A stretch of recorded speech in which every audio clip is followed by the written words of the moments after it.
press the bell icon on the YouTube app and never miss another update.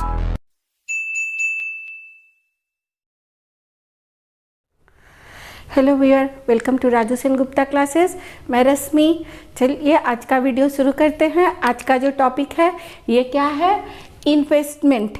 ठीक है, इसके पहले जो हम पढ़ा रहे थे वो कंजप्शन पढ़ा रहे थे और आज का जो टॉपिक है ये है इन्वेस्टमेंट। इसके पहले एग्रीगेट डिमांड में हम बताए थे कि एग्रीगेट डिमांड का 2 कंपोनेंट होता है। ठीक है, ये पहले बता चुके हैं। एग्रीगेट डिमांड का 2 कंपोनेंट होता है, एक होता है कंजम्पशन डिमांड और दूसरा होता है इन्वेस्टमेंट डिमांड। ये पहले वीडियो में हम बता चुके हैं आप लोगों को investment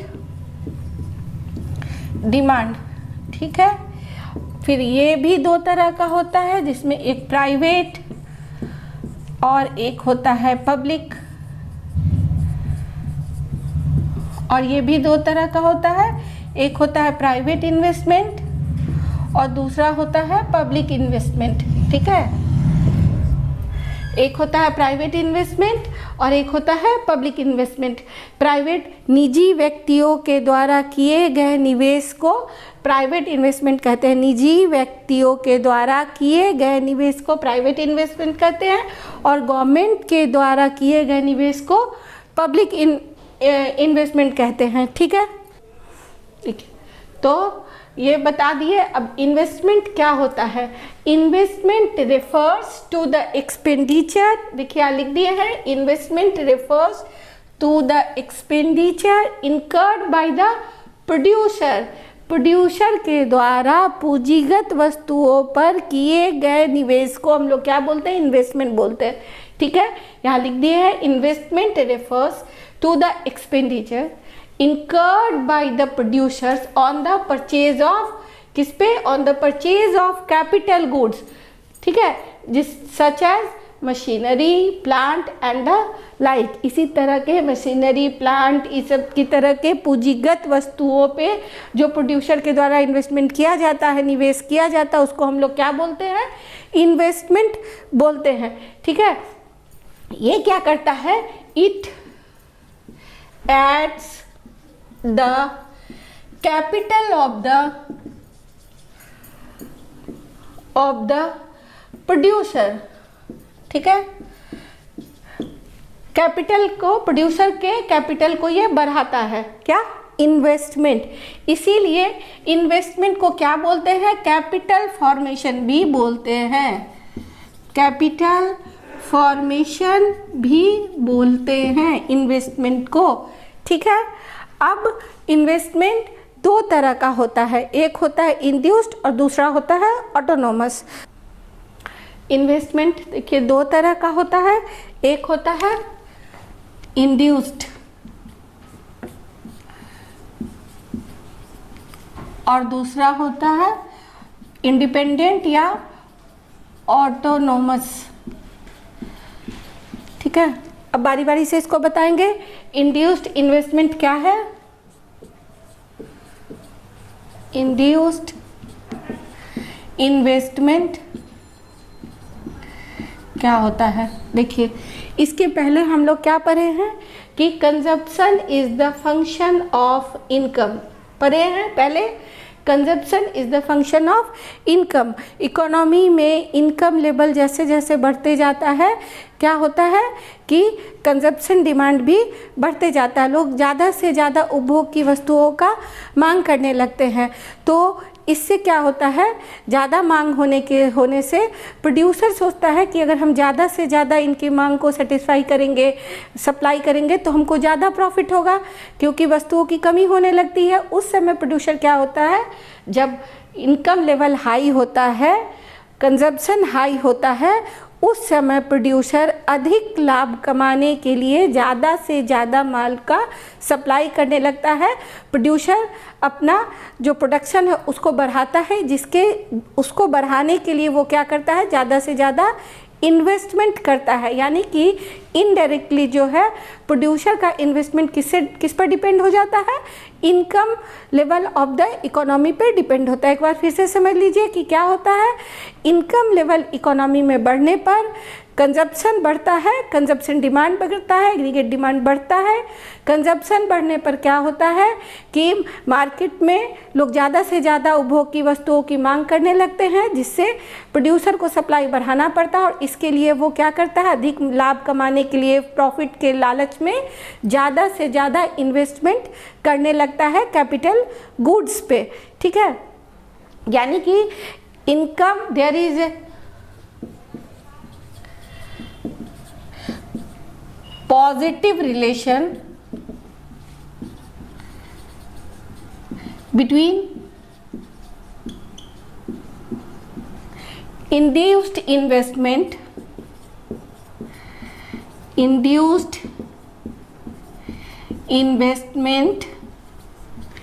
and the income level of the economy. ठीक है, इकोनॉमी में इनकम लेवल बढ़ने पर अधिक लाभ कमाने के लिए प्रोड्यूसर अधिक इन्वेस्टमेंट करने लगता है। इसको इंड्यूस्ड इन्वेस्टमेंट भी कहते हैं, इसको इंड्यूस्ड इन्वेस्टमेंट कहते हैं। और इंड्यूस्ड इन्वेस्टमेंट और इनकम लेवल में पॉजिटिव रिलेशन होता है। हो गया। इसका देखिए ग्राफ ऐसे बनेगा। ठीक है,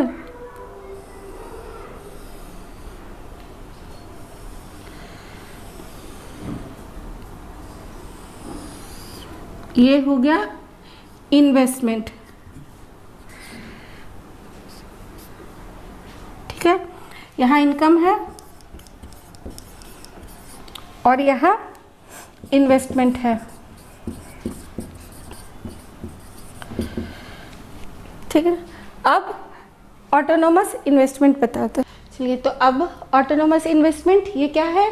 it is an investment expenditure incurred by the government. ठीक है, इसके पहले जो बताए थे वो इंडिविजुअल प्रोड्यूसर या फर्म के द्वारा किया जाता था। किस लिए? प्रॉफिट मोटिव के लिए, लाभ कमाने के उद्देश्य से इन्वेस्टमेंट किया जाता था।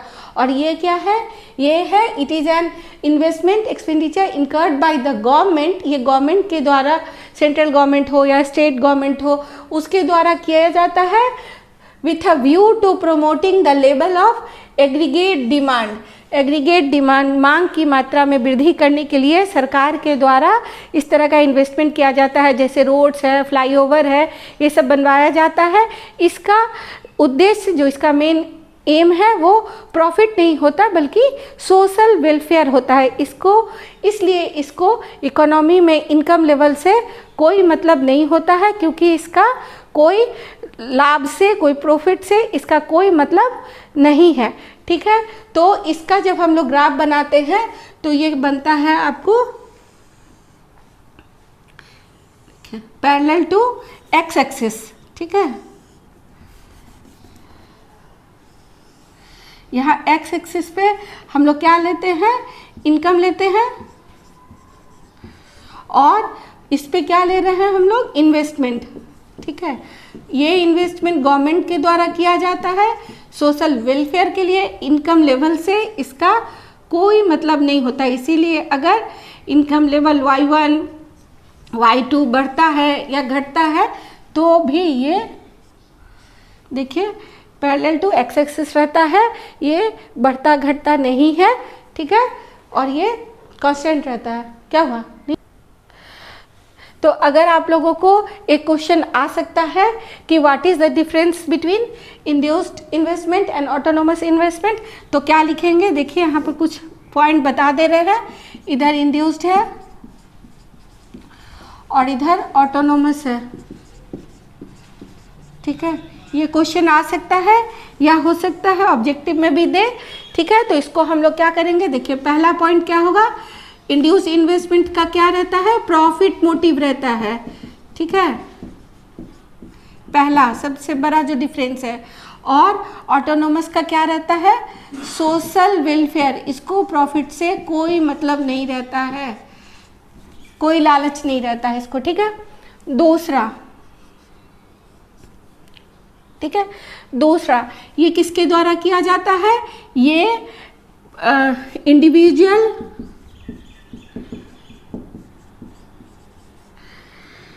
प्रोड्यूसर या फर्म के द्वारा किया जाता है। किसके द्वारा किया जाता है? द एक्सपेंडिचर इनकर्ड बाय, यहां लिख लीजिएगा, एक्सपेंडिचर लिख दे रहे, expenditure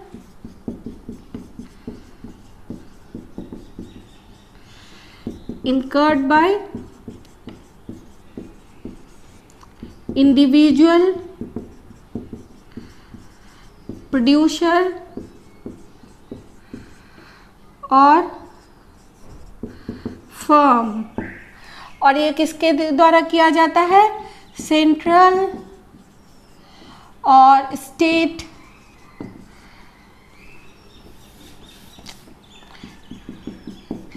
expenditure incurred by central और स्टेट गवर्नमेंट।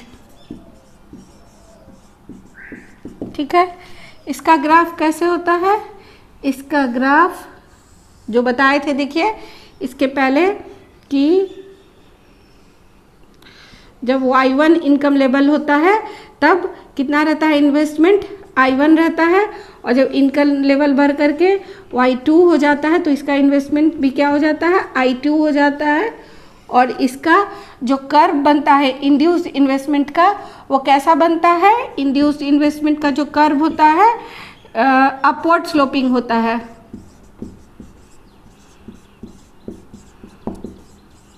ठीक है। और ऑटोनोमस का क्या बताए थे? कर्व कैसा बनता है? Parallel to X axis.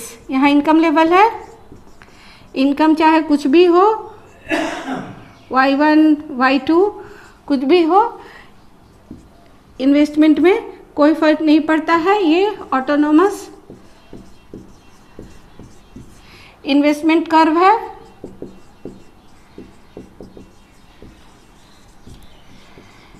जो क्या रहता है? पैरेलल टू एक्स एक्सिस होता है। ठीक है, ठीक है। और ये 1 2 3 पॉइंट बता दिए हैं, और इसका क्या होता है? चौथा एक और बता दे रहे हैं। ये क्या होता है? पॉजिटिव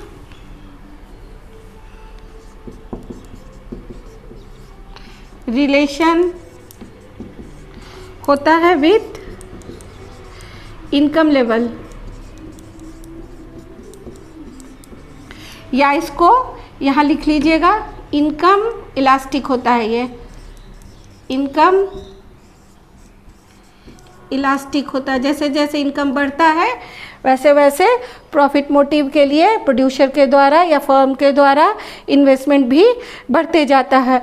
और ये क्या होता है? इनकम ऑटोनोमस इन्वेस्टमेंट क्या होता है? इनकम इन इलास्टिक होता है।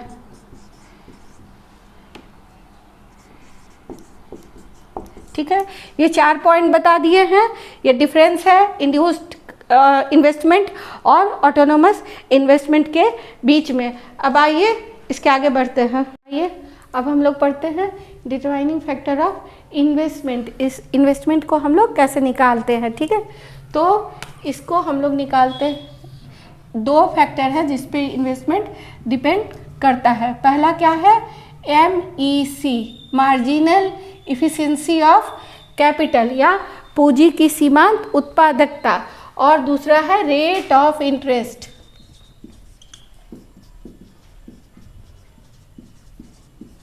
ठीक है, रेट ऑफ इंटरेस्ट, पूंजी की सीमांत उत्पादकता या मार्जिनल इफिशिएंसी ऑफ कैपिटल क्या है, उसका डिफिनेशन यहाँ लिख दिए हैं। देखिए, marginal efficiency of capital is the expected rate of return. क्या है?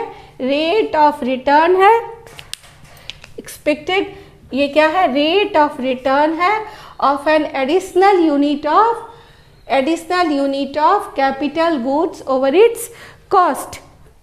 ठीक है, तो यानी कि क्या कह रहे थे, इसमें बता रहे थे कि ये क्या है, अतिरिक्त निवेश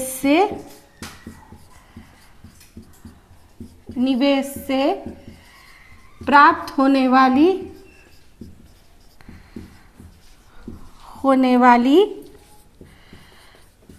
अतिरिक्त आय है।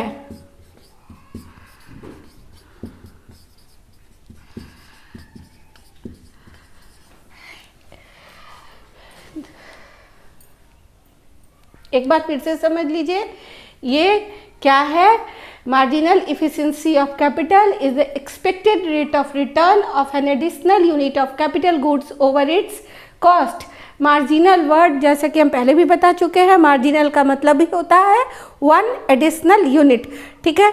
तो कितना निवेश जब जितना हम कर रहे थे उसमें और अतिरिक्त निवेश बढ़ाने पर क्या संभावना है आय प्राप्त होने की, कितना उससे हमको अतिरिक्त आय प्राप्त होगा, इसी को हम लोग क्या बोलते हैं, मार्जिनल इफिशिएंसी ऑफ कैपिटल या पूंजी की सीमांत उत्पादकता कहते हैं, ठीक है।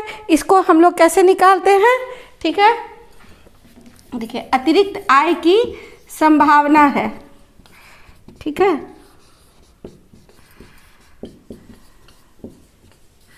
क्या है, अतिरिक्त निवेश से प्राप्त होने वाली अतिरिक्त आय की संभावना है, क्या है, पूंजी की सीमांत उत्पादकता। इसको हम लोग कैसे निकालते हैं, ठीक है, एमएसी को हम लोग कैसे निकालते हैं, MEC equals to Y by MS, ये क्या है, प्रोस्पेक्टिव यील्ड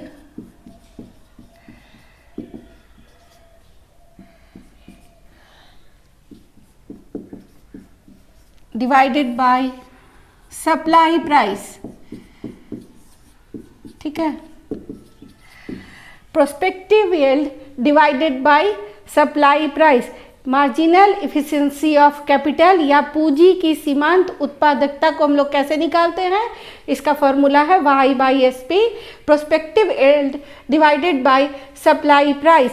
पूंजी की सीमांत उत्पादकता क्या है, अतिरिक्त निवेश से प्राप्त होने वाली अतिरिक्त आय की संभावना है। ये प्रोड्यूसर का संभावना है जो करता है कि हम इतना इन्वेस्टमेंट करेंगे तो हमको कितना प्रॉफिट ज़्यादा होगा, कितना इनकम ज़्यादा होगा, ठीक है। इसमें अब आ गए हम लोग क्या, प्रोस्पेक्टिव यील्ड और सप्लाई प्राइस, बारी बारी से दोनों को बताएंगे, ठीक है। प्रोस्पेक्टिव यील्ड क्या होता है, it is the aggregate net return expected from an asset during its whole life. एक एसेट का कितना लाइफ है, 3 साल है, 4 साल है, तो तीनों साल में अगर 3 साल उसका लाइफ है तो 3 साल में कितना कितना अनुमान करते कि इससे इनकम हमको होने वाला, जब इसको हम लोग जोड़ते हैं तो उस एसेट का प्रोस्पेक्टिव यील्ड हम लोगों का निकलता है। इसको हम लोग जो है कैसे लिखते हैं, PY equals to Q1 plus Q2 QN तक जाएंगे, ठीक है। प्रोस्पेक्टिव यील्ड क्या है, ये इससे प्राप्त होने वाली प्रथम वर्ष, द्वितीय वर्ष या जितना उसका लाइफ साइकिल है, जहाँ तक मान लीजिए अगर N तक उसका लाइफ है तो QN उससे कितना अनुमानित आय हो प्राप्त होने की संभावना है, जब इसको हम लोग जोड़ते हैं तो हम लोगों को प्रोस्पेक्टिव यील्ड निकलता है, ठीक। आइए अब सप्लाई प्राइस के बारे में बता रहे हैं। सप्लाई प्राइस क्या होता है, supply price the expenditure made on capital goods at the time of initial investment is known as supply price।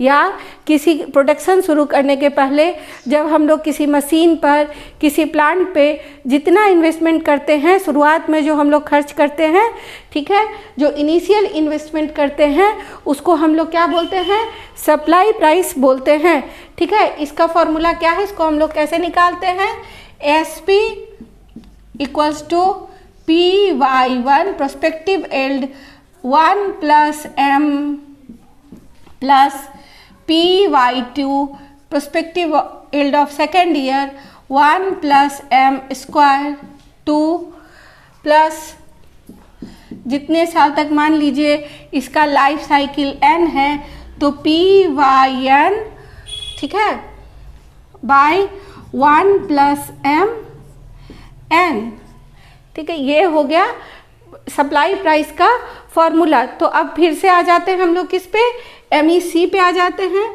Marginal efficiency of capital का क्या बताए थे, फॉर्मूला क्या है, प्रोस्पेक्टिव यील्ड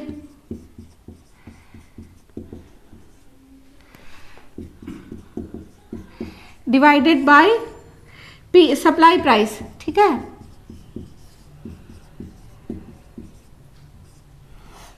ठीक है। तो आइए इसको हम लोग सॉल्व करते हैं कि प्रोस्पेक्टिव यील्ड को इसमें बिठाते हैं और निकालते हैं मार्जिनल इफिशिएंसी ऑफ कैपिटल। मान लीजिए किसी मशीन का लाइफ साइकिल n है, n ईयर है, तो उसमें हम लोग कैसे निकालेंगे, SP इक्वल्स टू क्या लिखेंगे, तब डायरेक्ट क्या लिख रहे हैं, SP इक्वल्स टू लिखेंगे PYN बाई 1 प्लस MN। ठीक है, PYN 1 प्लस MN, या इसको हम लोग लिख सकते हैं क्रॉस मल्टीप्लिकेशन से 1 plus MN into SP divided by equals to क्या हो गया, PYN क्या लिखे हैं, SP इक्वल्स टू यहाँ से अगर किसी मशीन का लाइफ साइकिल, उसका लाइफ n ईयर है, तो हम लोग क्या लिखेंगे, SP equals to PYN 1 plus MN। यहाँ क्रॉस मल्टीप्लिकेशन करेंगे 1 plus MN into SP equals to क्या हो जाएगा, PYN। ठीक है, और क्या होगा, 1 प्लस MN इक्वल्स टू क्या हो जाएगा, PYN बाई SP। ठीक है, या इसको हम लोग क्या लिख सकते हैं, यहाँ से 1 प्लस M इक्वल्स टू क्या हो जाएगा, PYN by SP supply price under root n। ठीक है, और M इक्वल्स टू हो जाएगा PYN by SP under root -1, यहाँ का +1 यहाँ अंदर ले आए -1। ठीक है, ये M क्या है, यहाँ M इक्वल्स टू है हेयर M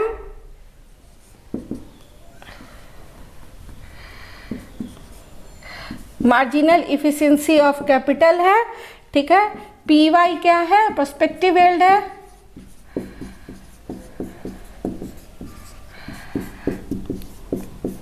और SP क्या है, सप्लाई प्राइस है।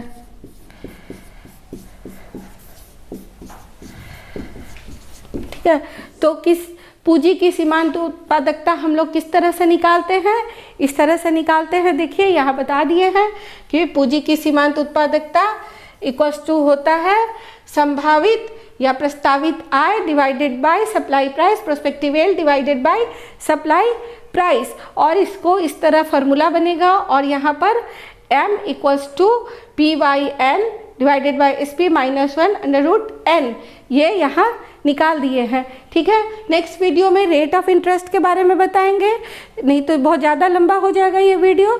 अगर आपको ये पढ़ाया हुआ मेरा अच्छा लग रहा है तो आप लोग इस वीडियो को शेयर कीजिए, ताकि ज़्यादा से ज़्यादा लोगों तक हम लोगों का ये वीडियो पहुंच सके और उन लोगों को भी फ़ायदा हो सके। आप लोग जितना ज़्यादा शेयर करेंगे उतना ज़्यादा हम लोगों का वीडियो दूसरे लोगों के पास भी पहुँचेगा और उन लोगों को भी पढ़ने में आराम होगा, मदद मिलेगा। ठीक है, तो मेरे वीडियो को लाइक कीजिए, शेयर कीजिए, सब्सक्राइब कीजिए।